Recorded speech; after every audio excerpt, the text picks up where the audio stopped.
My slumlord thought he could pocket my security deposit after ignoring a gas leak that put my life in danger. But he had no idea that behind the scenes, I was building a massive legal case that would cost him thousands more than he ever tried to steal from me. He saw me as just another tenant he could walk all over. What he didn't know was that I was documenting every single lie, every ignored call, and every broken law. And in this video, I'm going to show you exactly how I did it, step by step, so you can fight back, too. When I first moved into my apartment, I thought it was perfect. Great neighborhood, reasonable rent, and this huge living room window with the best afternoon light. For the first few months, everything was cool. I paid my rent, he left me alone, a totally normal setup. I had no idea I was living in a ticking time bomb, or that the guy who owned my home couldn't care less about my safety. This isn't just about getting my money back.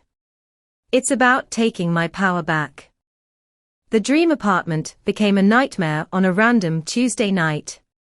I'm cooking dinner, and I start to smell it, that faint, rotten egg smell you're always told to fear. Gas. I checked the stove, all the knobs were off. But the smell was getting stronger, and panic started kicking in. Your mind immediately jumps to the worst-case scenarios, right? Explosions, fires, the kind of stuff you see in movies. I called the gas company's emergency line, and they didn't mince words. Get out of the building. Now. I grabbed my keys and phone and ran outside. The gas company tech showed up in 20 minutes, and the look on his face said it all. The second he walked toward my kitchen, his handheld detector started screeching. He found the source, a corroded, ancient pipe behind the stove. He shut off the gas to my entire unit and slapped a red tag on the line, which means it's illegal to turn it back on until it's professionally repaired and inspected. The first person I called was my landlord. It was around 8 p.m. I explained the whole situation, told him what the gas company said, and that I had no hot water or way to cook. His response? A long, annoyed sigh. He actually said, "It's probably just a small thing. I'll try to get a guy out there sometime this week." Sometime this week. I had no essential services. This wasn't a leaky faucet, this was a dangerous, unlivable situation. I was paying for a safe home, and what I had was a hazmat zone. He was legally obligated to make immediate repairs, but he just didn't care. The next few days were a miserable blur of cold showers and expensive takeout. I called him. I texted him. Every single day. And every day, it was a new excuse. My guy is busy. It's hard to find parts for these old buildings. Are you sure it's that serious? I couldn't believe he said that. He was trying to gaslight me about a gas leak. It became painfully obvious he had no intention of fixing it quickly. He was hoping I'd just, learn to live with it. After a week of his negligence, I was done. I found a new place, signed a lease, and moved out. I cleaned that apartment from top to bottom. It was cleaner than when I moved in. I took time-stamped photos and a long, detailed video of every room, every wall, every corner. I just knew this fight wasn't over. And I was right. 30 days went by, the legal limit in my state for him to return my security deposit, or give me an itemized list of deductions. Crickets. 45 days.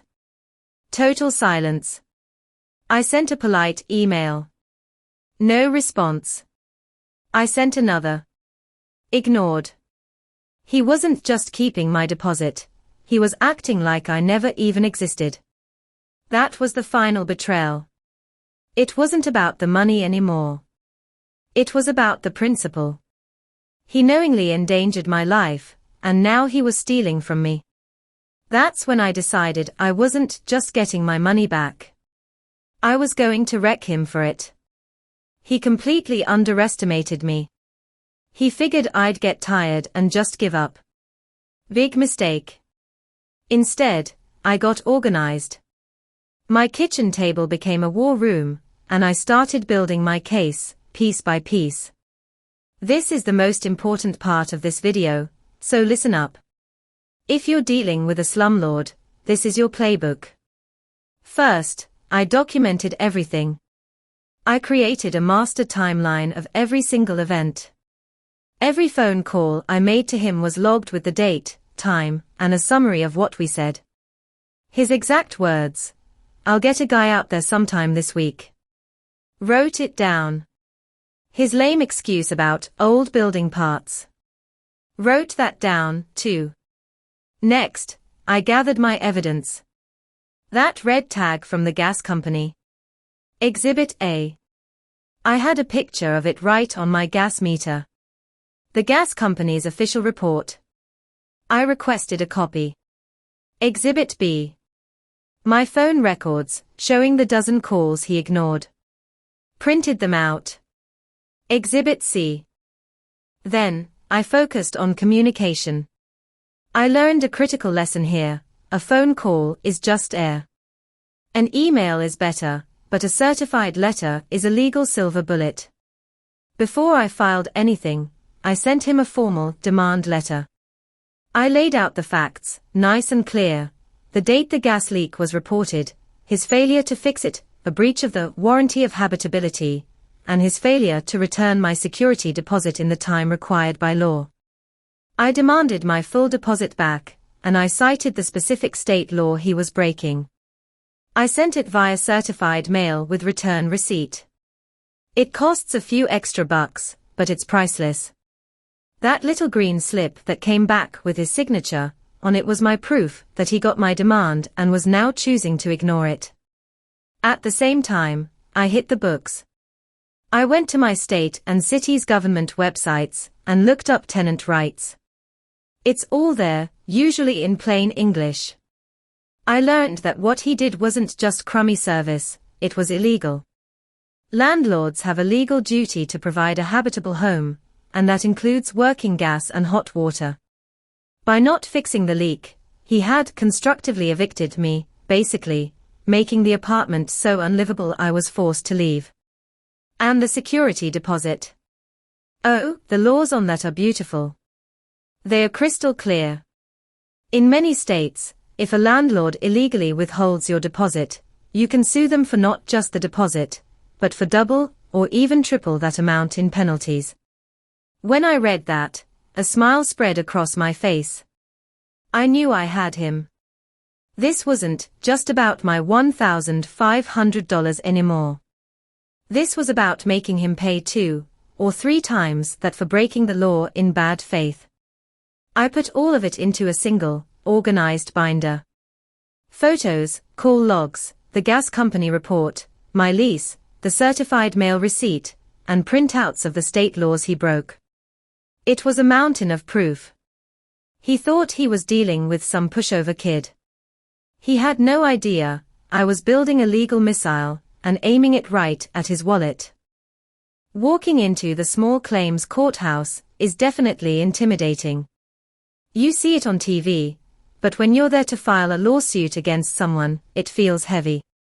But that fear quickly turned into empowerment. I was no longer a victim waiting for him to call me back. I was the plaintiff. I was taking action. Filing the lawsuit was surprisingly simple. The court clerk handed me a form. I listed my name as the plaintiff and his as the defendant. I wrote a short, clear summary: defendant failed to repair a hazardous gas leak, violating the warranty of habitability. Defendant also illegally withheld my security deposit of $1,500. And then came the best part, the damages. I didn't just ask for my $1,500. I asked for the maximum penalty the law allowed, 3 times the deposit, plus my court filing fees. The total claim was for over $4,500. A few weeks later, we had our court date. I showed up in a suit. He rolled in wearing a wrinkled shirt, looking annoyed he even had to be there.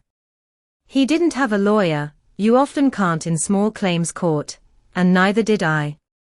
It was just me versus him. When the judge called my case, my heart was pounding. I took a deep breath, grabbed my binder, and walked up to the podium. The judge asked me to state my case. I didn't get emotional. I didn't yell. I calmly and methodically walked him through my timeline. Your Honor, on this date, the utility company confirmed a dangerous gas leak in my apartment. Here is their report. I handed a copy to the judge, and one to my landlord. I notified my landlord immediately. Here are my phone records. For the next 7 days, he failed to make repairs, leaving me without hot water or cooking facilities, which violates the state's warranty of habitability. I kept going. As a result, I was forced to move out. I left the apartment in perfect condition. Here are time-stamped photos and a video of how I left it. I presented the evidence. Under state law, my landlord had 30 days to return my security depot. Sit. He failed to do so. Here is the certified mail receipt for my demand letter, which he received and ignored. The judge turned to my landlord. Well? What's your side of the story? The landlord started stammering. He said I was exaggerating about the gas leak. The judge cut him right off. Did the gas company red tag the unit, yes or no? My landlord mumbled, yes. Then he tried to claim I damaged the apartment.